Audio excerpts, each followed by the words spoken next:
Amados, vamos passar um momento de edificação, vamos ouvir a palavra do nosso Deus para o nosso coração nessa noite. Convido-os a abrirem suas Bíblias, agora no Evangelho de João, capítulo 1, Evangelho de João, capítulo 1. Vamos fazer a leitura dos versos 1 a 14. Evangelho de João, capítulo 1, de 1 a 14.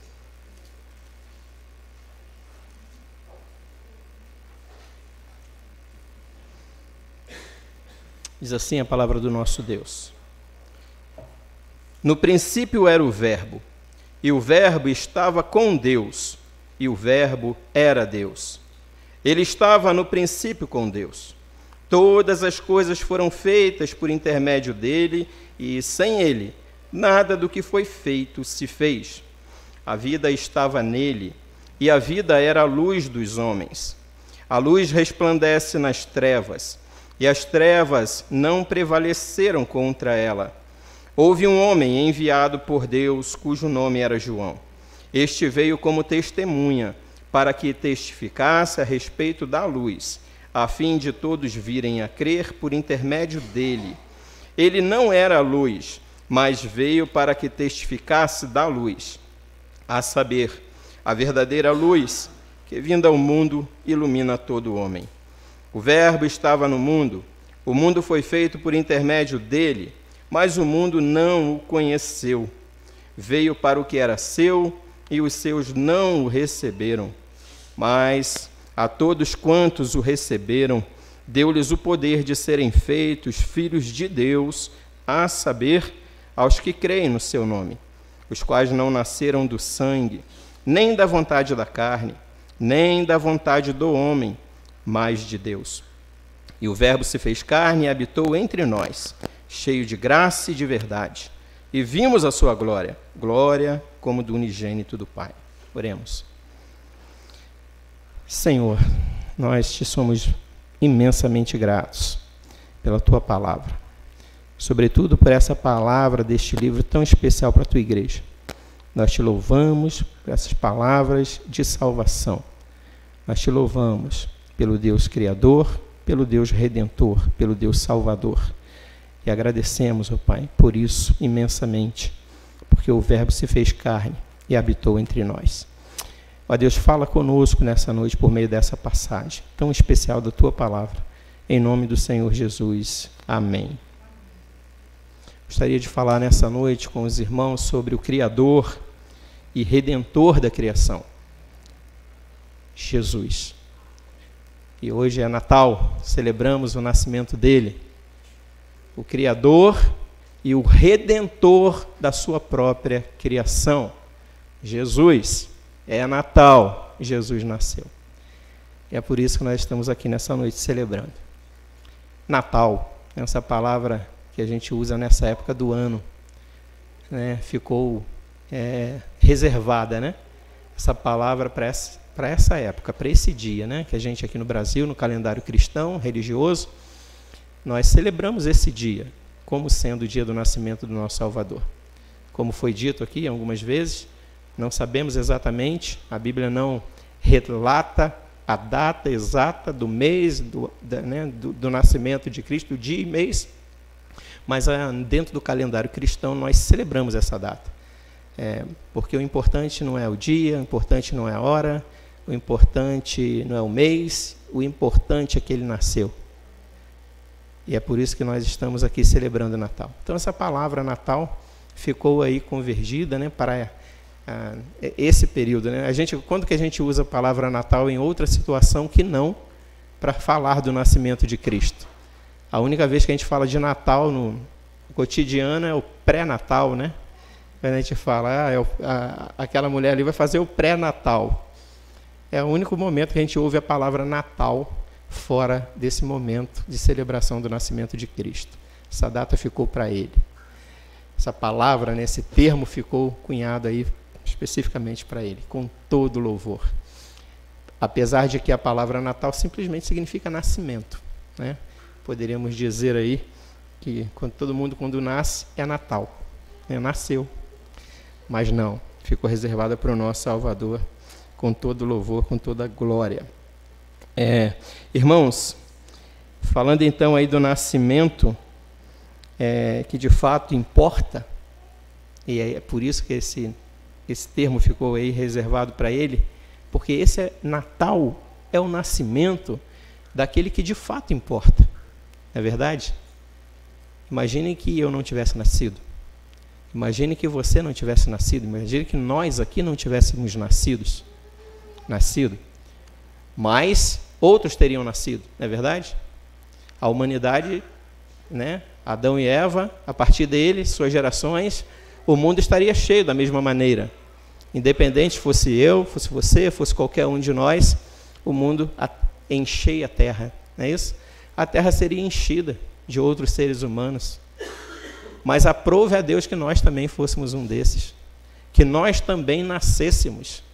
É a dádiva da vida, esse privilégio que Deus decidiu conceder a poucos, se comparado aos milhões e milhões de espermatozoides que apenas um fecunda, e toda essa história que nós conhecemos.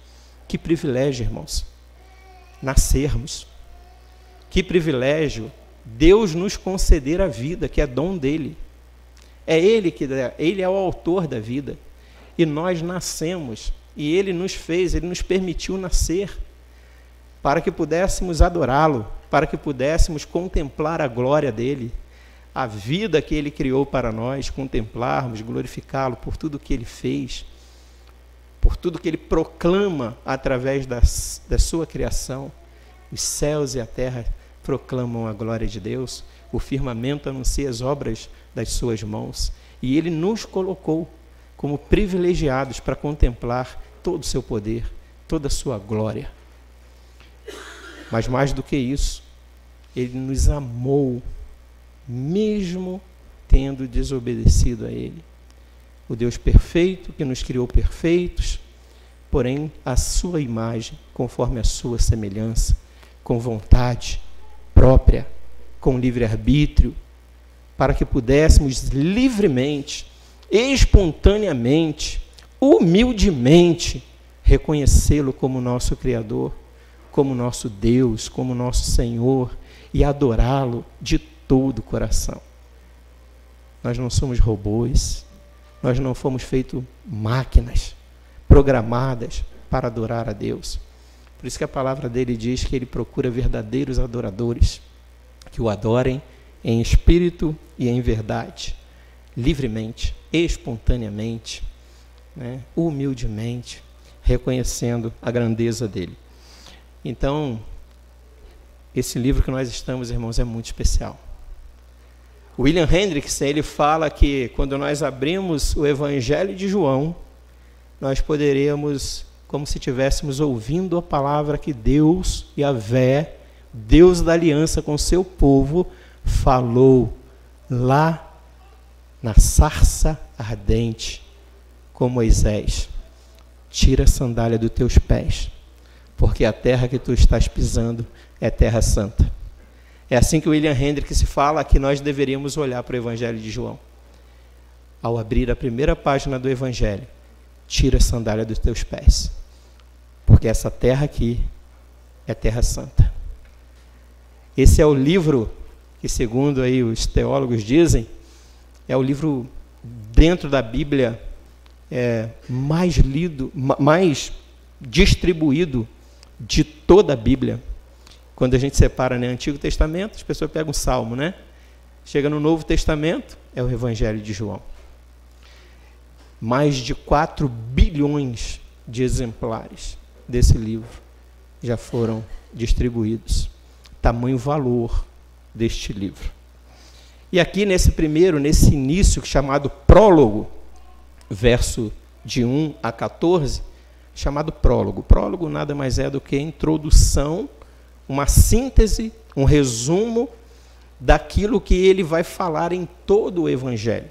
Ou seja, nessas palavras, nesses 14 versículos que lemos, está resumido, está sintetizado tudo que o discípulo amado vai escrever em todo o seu Evangelho. Então aqui está resumido tudo que João quer dizer, tudo que o Senhor o mandou escrever está aqui resumido nesses 14 versículos, chamado prólogo.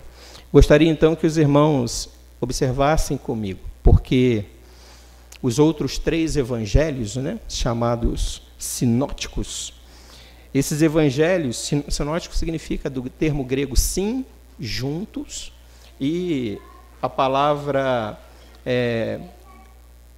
ópsis, visão, ou seja, do grego sim, ópsis, aí sinopsis, os sinóticos. Então, esse evangelho chamado sinóticos é uma visão junta dos evangelistas, que eles têm essa mesma visão, ou seja, eles têm a mesma visão, eles estão olhando sob a mesma perspectiva, os fatos realizados por Jesus, os seus ensinos, suas palavras, seus milagres, e eles escrevem, então, com a mesma perspectiva, apesar de ser para públicos diferentes, com alguns acréscimos, com mais informações complementares, mas são com a mesma perspectiva, por isso eles são chamados sinóticos.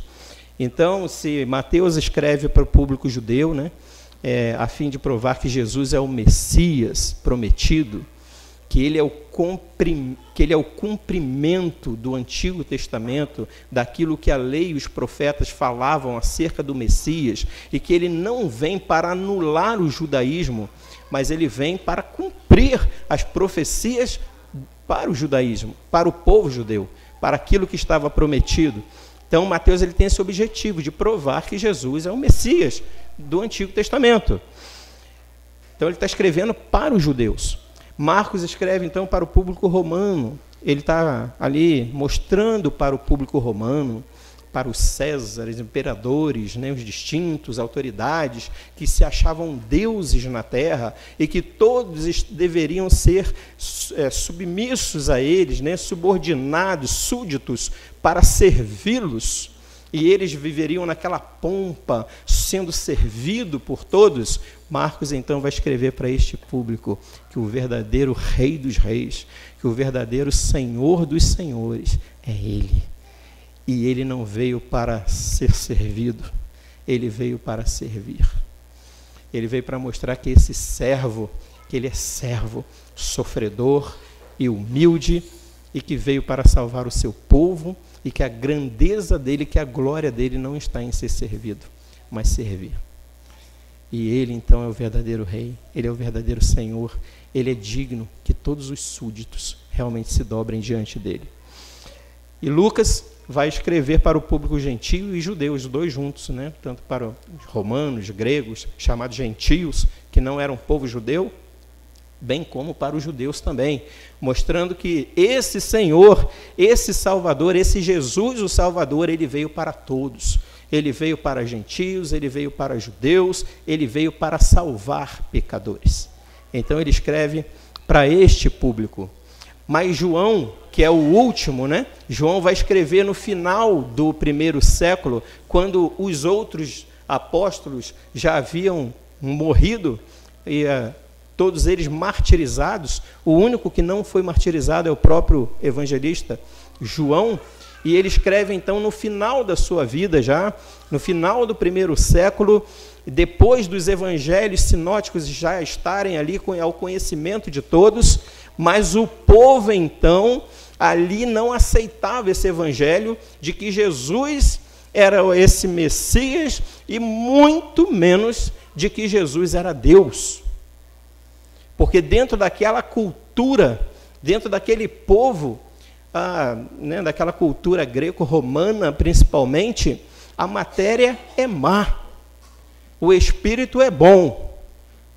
Logo, qualquer um que estiver em matéria não pode ser Deus, porque a matéria, por natureza, ela está corrompida. Qualquer um que nasça já está corrompido, a matéria é má. Se Jesus a encarnou, então ele não pode ser Deus. Essa era a visão dos agnósticos. E João ele está principalmente escrevendo, então, principalmente para a igreja. Ele não está preocupado com o que esses agnósticos, o que esses filósofos, o que esses né, platonistas, Aristóteles, né, e todos esses filósofos gregos, romanos, daquela época lá, estavam dizendo com relação a isso, os seus pensadores, né, que eles valorizavam tanto. João está querendo escrever para a igreja. E ele vai escrever, então, chegando assim, ó, descortinando. Quem é Jesus? Quem é este? Quem é este Messias? Quem é este servo sofredor? Quem é esse que é escrito para judeus, para gregos, para romanos, para gentios? João, então, vai chegar com os dois pés, como diz aí nosso ditado, né? Ele vai chegar alto, ele vai chegar grande. Deus deu esta graça, Deus deu essa pérola para João, o discípulo amado, o único que estava lá na cruz do Calvário dos seus discípulos, estava lá aos pés da cruz, junto com a sua mãe, aquele que é chamado o discípulo amado, aquele que recostava no peito do Senhor, aquele que foi o primeiro a chegar no sepulcro, correndo. Pedro, ele disparou na frente de Pedro e chegou lá no sepulcro. Mas depois Pedro chega e João, espantado, fica na porta e Pedro entra com tudo, mas quem chegou primeiro foi João. Ele fala que ele é considerado o discípulo amado. E ele fala isso não porque Jesus o considerava assim.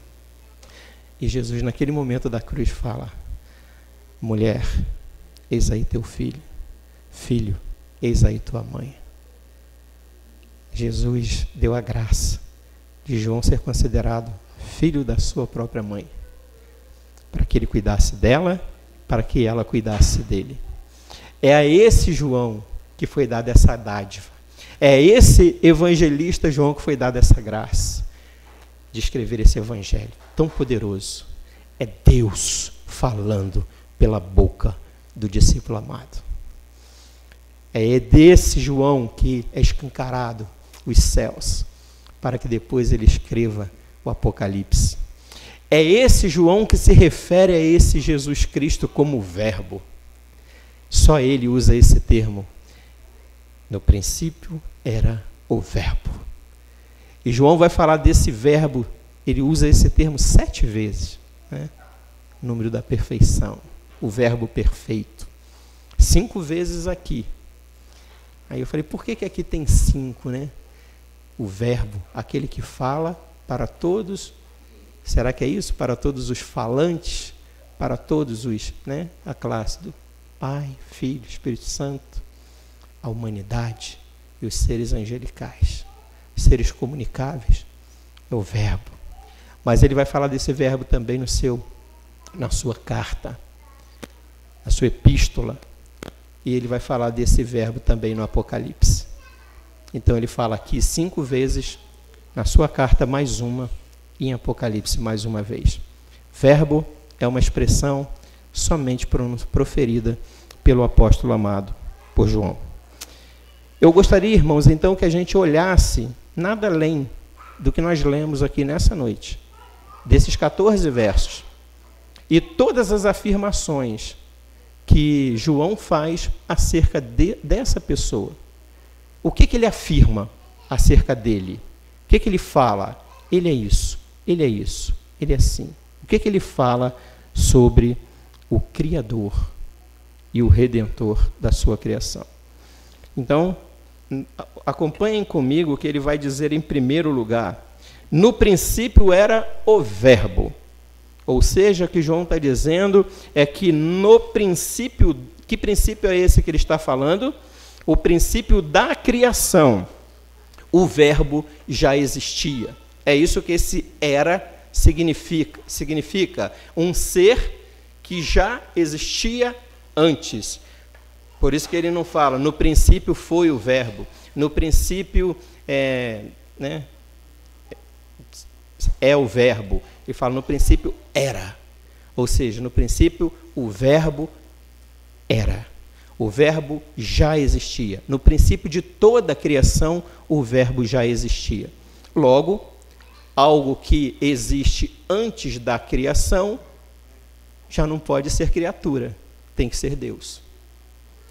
No princípio, ou seja, no início da criação, já existia. O verbo já existia. Segundo, ele vai falar, e o verbo estava com Deus. Aqui ele vai mostrar que são pessoas distintas. Ele estava com Deus, logo nós estamos falando de pessoas distintas. Não é isso? Então ali pelo menos duas pessoas. Mas ele vai dizer na sequência, o verbo era Deus. Se estava com Deus e era Deus, logo nós estamos falando de duas pessoas distintas da divindade, porque já existia antes da criação. Quarto, ele vai dizer, ele estava no princípio com Deus. Mais uma vez, ele estava no princípio com Deus. Ele estava com Deus, ele estava no princípio com Deus. Enfatizando mais uma vez ali que eles estavam juntos no início da criação. Quinta afirmação, todas as coisas foram feitas por intermédio dele. O que ele está dizendo aqui é que tudo que foi criado por intermédio do verbo. Até aqui ele não está identificando este verbo. Ele está falando que o verbo estava no princípio, o verbo era Deus, estava junto com Deus, e tudo que foi criado por intermédio do verbo. Até aqui essa é a informação que nós temos. E ele vai dizer então, a sexta afirmação, sem ele, nada do que foi feito se fez.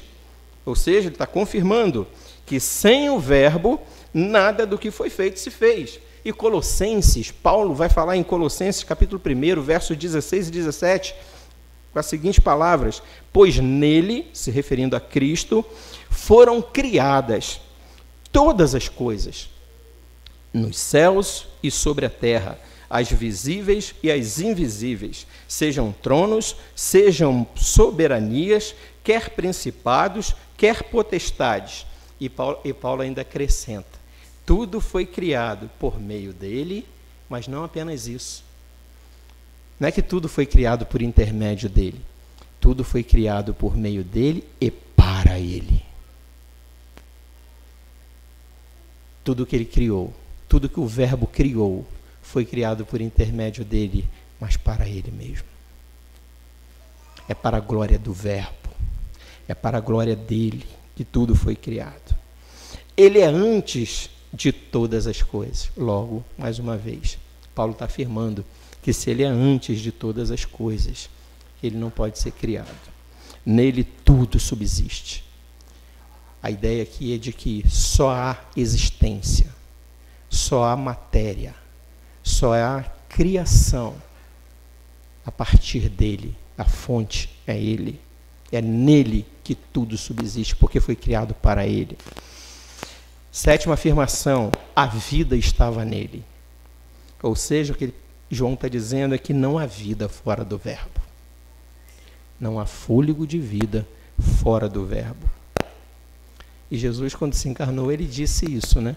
Eu sou o caminho, a verdade e a vida. Não há vida sem Jesus, porque ele não é que ele concede a vida ou que ele também dá vida. Ele é a vida. A vida estava nele. Não há vida fora do verbo.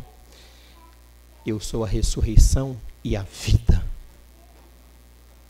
A vida é Jesus. A vida é o verbo. E a oitava afirmação, a vida era a luz dos homens.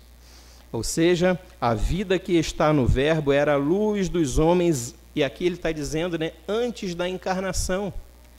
Ou seja, esse que era o verbo, ele agora começa a ser falado por João como a luz. Falou que ele é o verbo, falou que ele é a vida, e agora ele vai falar dele como a luz. Ele vai falar que a vida, essa vida, que é o verbo, era a luz dos homens. E aí ele vai fazer a nona afirmação. A luz resplandece nas trevas. A terra estava em trevas, né? No início Deus criou e disse, Deus, haja luz. Mas, né, as trevas e a luz são a mesma coisa para ele. Aliás, essa semana, né, o seminarista que esteve aqui conosco, ontem ele estava falando comigo, né? Pastor, o senhor já percebeu, o missionário, né? O missionário Samuel. Ele falou, pastor, o senhor percebeu que lá em Gênesis 1, no início da criação, fala que a primeira coisa que Deus criou foi a luz, e disse Deus, haja luz, e houve luz. Mas ele só vai, isso foi no primeiro dia, mas ele só vai criar os astros, né? Só vai criar o sol, os luminares, o sol, a lua e as estrelas no quarto dia. E disse Deus, haja luz, e houve luz no primeiro dia. Mas os elementos só foram criados no quarto dia. Falei, verdade. Aí eu falei para ele, quem será que era a luz dos homens? Quem será que era a luz do mundo? Deus é a fonte de toda a luz. As trevas e a luz para eles são a mesma coisa. Mas ali havia luz.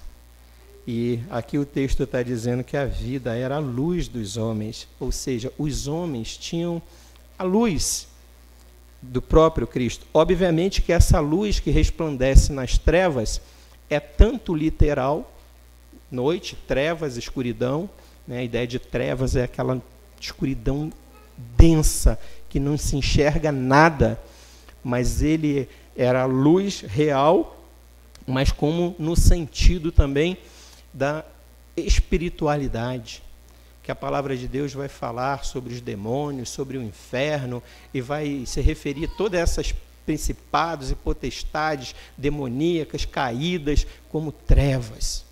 E vai dizer que este não apenas era a luz dos homens, não apenas no sentido de luz do mundo, luz dos homens, mas no sentido também espiritual. Ele vai dizer que a luz resplandece nas trevas, a mais profunda escuridão, ou seja, as trevas não podem conter a luz, seja as trevas da escuridão, sejam as trevas espirituais, não podem conter a luz. 10ª afirmação, as trevas não prevaleceram contra ela, né? A ideia aqui agora, quando ele fala que a luz resplandece, ou seja, onde a treva resplandece, é algo imenso, mas agora ele não usa a palavra resplandece, ele usa a palavra prevaleceu.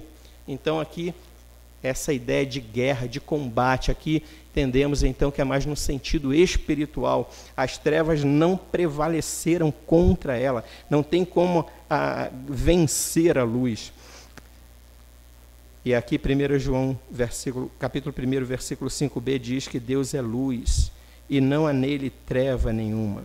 Logo, se a vida estava nele, a vida estava no Logos, e ele era a luz dos homens, e as trevas não prevaleciam contra eles, e João vai dizer na sua epístola que Deus é luz. Estamos mais uma vez afirmando acerca do verbo, afirmando acerca daquele que é a vida, afirmando acerca daquele que é a luz, que ele é Deus, que Deus é luz, e não há nele treva nenhuma. Mateus capítulo 8, veja que João está mostrando, irmãos, em cada versículo, em cada afirmação, que ele é Deus.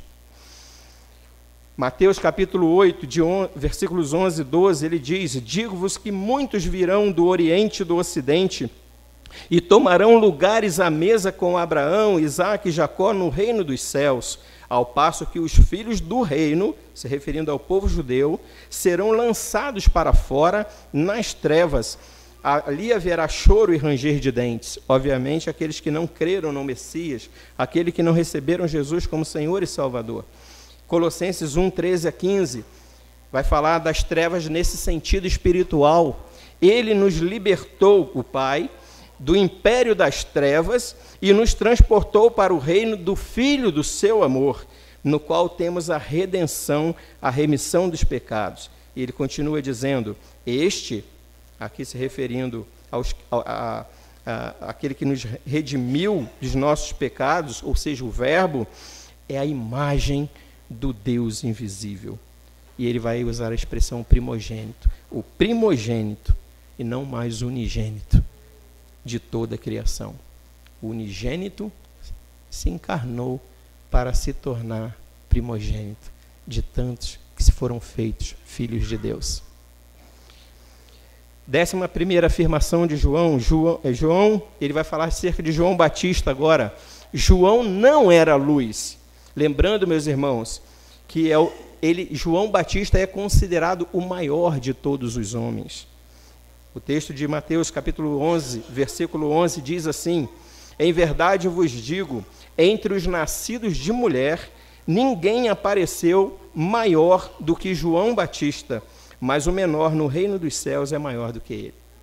Então, o que ele está querendo, o que João, o apóstolo, está afirmando, quando diz que João Batista, que era chamado pelo próprio Cristo, o maior dentre os nascidos de mulher, ou seja, de toda a humanidade, ninguém é maior do que João, se referindo ao João Batista.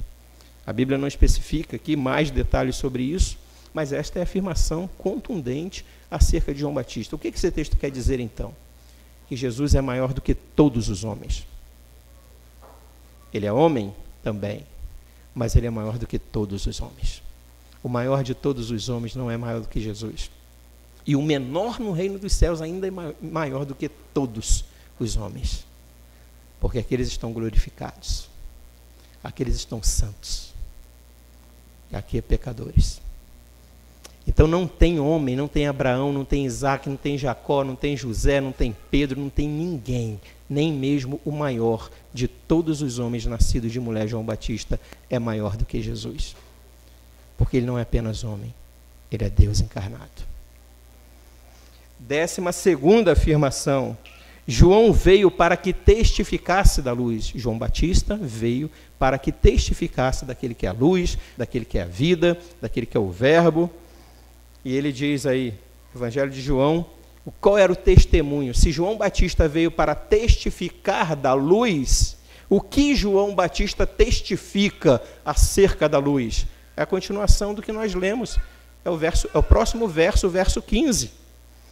João testemunha a respeito dele, de Jesus, e exclama: este é o de quem eu disse, o que vem depois de mim tem, contudo, a primazia, porquanto já existia antes de mim. Afirmando que Jesus é Deus. Porque João Batista, se os irmãos se recordam, Lucas vai dizer que ele era 6 meses mais velho, né, cronologicamente, do que Jesus. Lucas 1, 24 e 27 diz: passados esses dias, Isabel, sua mulher, se referindo à mulher do sacerdote Zacarias, mãe de João Batista, concebeu e ocultou-se por 5 meses. E aí lá no verso 26 vai dizer: no 6º mês foi o anjo Gabriel enviado da parte de Deus para uma cidade da Galiléia chamada Nazaré, a uma virgem. Ou seja, o anjo, depois de 5 meses que Isabel estava grávida, foi então que o anjo Gabriel foi enviado a uma virgem, ainda virgem, cujo nome é enviado a uma virgem desposada com certo homem da casa de Davi, cujo nome era José. A virgem chamava-se Maria. Mas o anjo lhe disse: Maria, não temas, porque achaste graça diante de Deus. Eis que conceberás e darás à luz um filho, a quem chamarás pelo nome de Jesus. O texto vai dizer que no 6º mês, Maria então vai até o encontro de Isabel, e ela encontra, e quando as crianças, João Batista, né, ali, ele se, como que diz? Se vira, né, se mexe no ventre de Isabel, com a presença daquele que existia antes dele, ainda que fosse 6 meses mais novo do que ele. Veja que João, o apóstolo, está o tempo todo falando: ele é Deus. 13ª afirmação de João: a verdadeira luz. E o próprio Cristo diz e confirma isso que João está dizendo. Jesus disse que ele é a luz. Logo, então, ele é a vida, ele é o verbo. Na continuação, 14ª afirmação: que vinda ao mundo ilumina todo homem, novamente. Agora, falando depois da encarnação. Ou seja, que vinda ao mundo. ou seja, depois da encarnação, ilumina a todo homem. Antes da encarnação era a luz do mundo. Depois da encarnação é a luz do mundo. É aquele que ilumina todo homem. É o mesmo que encarnou-se. No momento em que João, aí no capítulo 8 de João, versículo 12, diz assim ainda: de novo lhes falava Jesus dizendo: eu sou a luz do mundo, quem me segue não andará nas trevas, pelo contrário, terá a luz da vida. Irmãos, por que essa necessidade de falar tantas vezes sobre luz? A luz dos homens, a luz do mundo, a luz da vida. A luz estava nele. A luz resplandece nas trevas. Os profetas vão falar, né? A terra estava em trevas, né? O mundo que estava em trevas viu grande luz. E aos que viviam nas regiões da sombra da morte, resplandeceu-lhes a luz. Irmãos, a ideia aqui é que sem Jesus, não apenas não há vida. Sem Jesus, mesmo que a vida houvesse, elas seriam trevas. Sem Jesus, nós não teríamos condições de enxergar. O que adianta uma vida se você não sabe onde você está? O que adianta uma vida se você não sabe por onde ir? Se você não está contemplando nada, o que adiantaria uma vida na total trevas, na escuridão? Obviamente que eu não estou falando que os cegos, né, não têm vida ou não têm prazer na vida, porque não é neste sentido apenas, né, que nós estamos falando, apesar de todos os recursos que eles têm, e principalmente, né, da promessa de que os cegos verão a glória de Deus. De que lá não haverá cego, de que lá não haverá mudo, lá não haverá surdo, lá não haverá paralítico, lá não haverá dor, lá não haverá morte. Jesus é a luz dos homens. Por isso que se a nossa esperança se resumisse aqui nesse mundo, quão miseráveis seríamos. Mas ele veio para trazer vida, ele veio para trazer luz, porque ele é a vida, ele é a luz. Ele é aquele que é a luz do mundo, ele é aquele que é lâmpada para os nossos pés e luz para os nossos caminhos. Por isso que ele também é o caminho, porque ele aponta o caminho, porque ele ilumina o caminho para que a gente saiba como segui-lo para a eternidade. Mas ele vai falar agora sobre o povo. Ele vai falar que ele veio para o que era seu. 18ª afirmação. 17ª afirmação. Aliás, aqui eu estava falando sobre a vinda que ilumina o mundo. Na 15ª afirmação ele fala que o verbo estava no mundo, aí na ideia de criação. 16ª afirmação, o mundo foi feito por intermédio dele, mais uma vez, falando que esse verbo, lembrando que agora ele está falando daquele já encarnado, o verbo estava no mundo, o verbo vivia no mundo, já encarnado, era a luz do mundo, o mundo foi feito por intermédio dele, mas o mundo não o conheceu. Aqui ele já está falando do mundo no sentido de pessoas. Se antes ele estava falando no mundo no sentido da criação, o verbo estava no mundo. Que mundo? A criação. O mundo não o conheceu. Agora ele está falando de pessoas. Não o reconheceram como quem de fato ele é. 18ª informação, veio para o que era seu, se referindo ao povo judeu. 19ª, e os seus, os judeus, não o receberam, nem o próprio povo o reconheceu como quem ele é.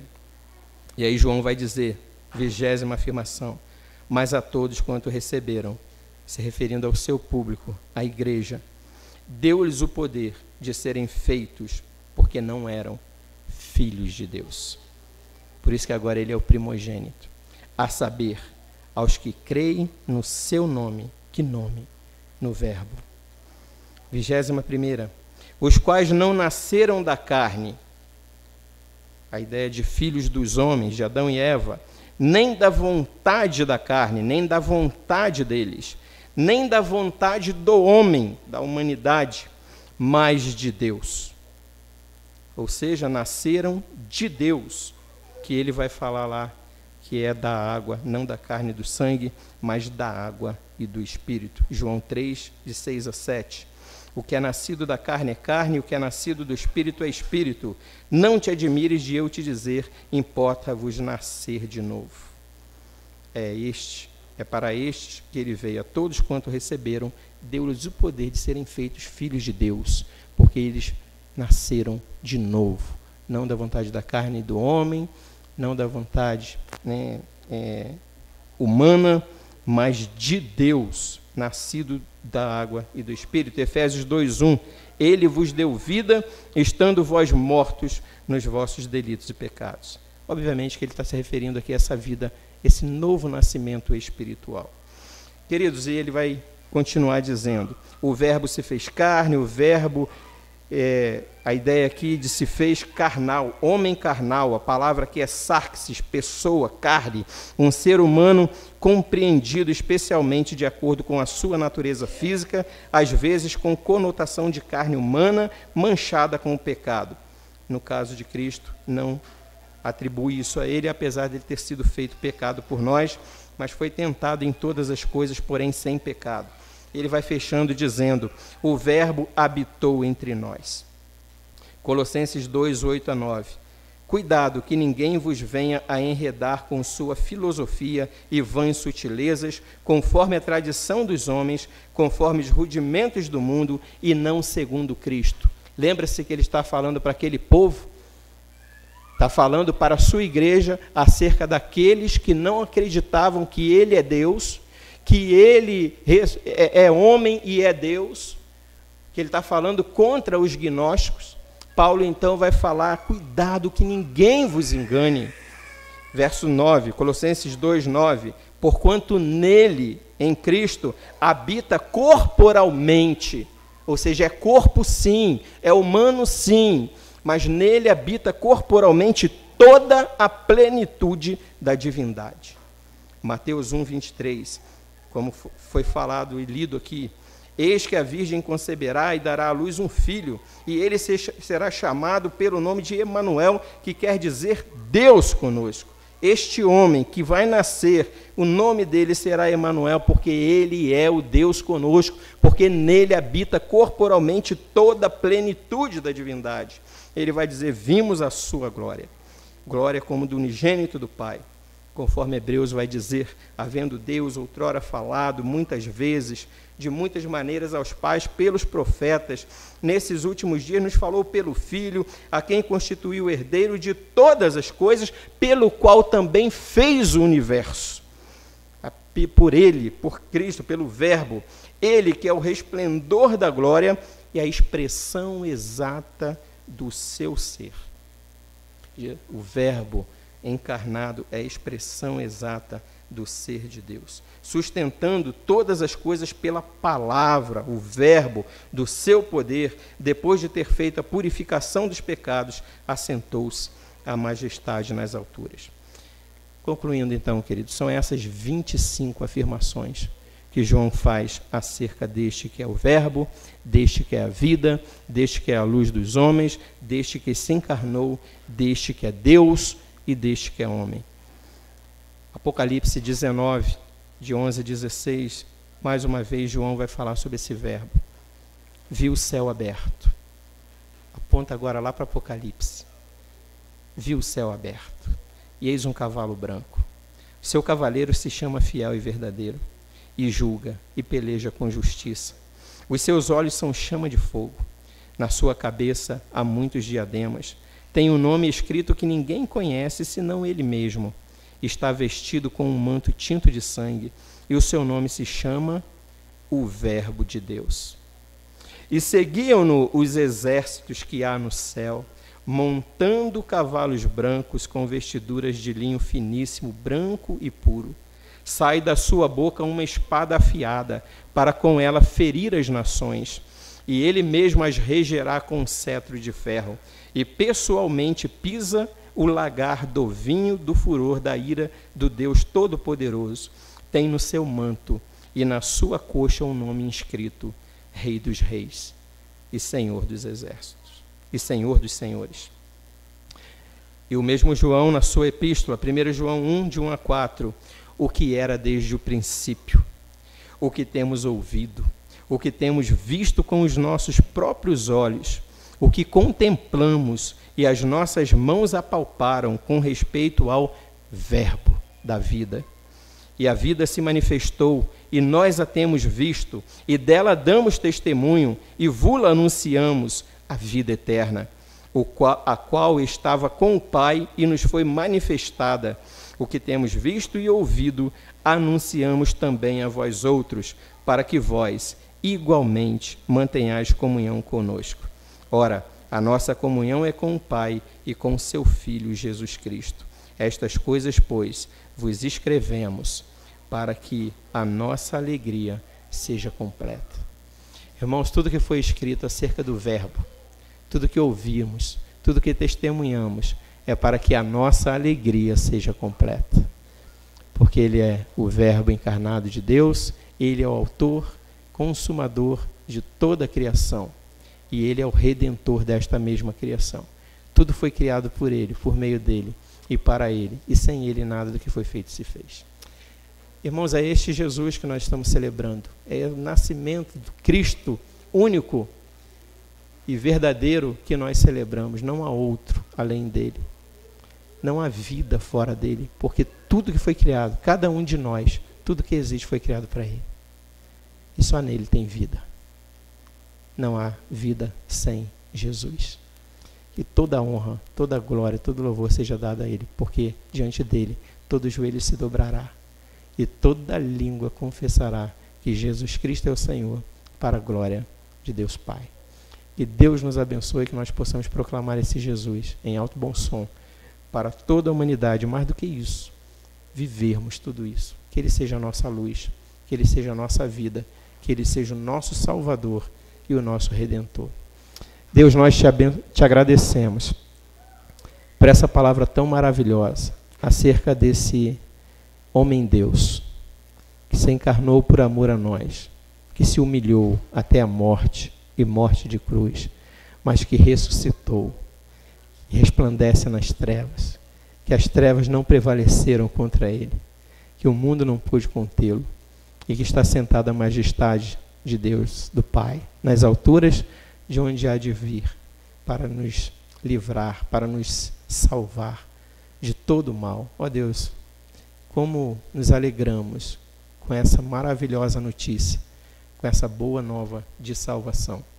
A nossa alegria se resume no nome de Jesus, da sua obra, de tudo que Ele fez por nós e no teu grande amor que o enviou a nós. Nós te agradecemos e oramos em nome dEle. Amém.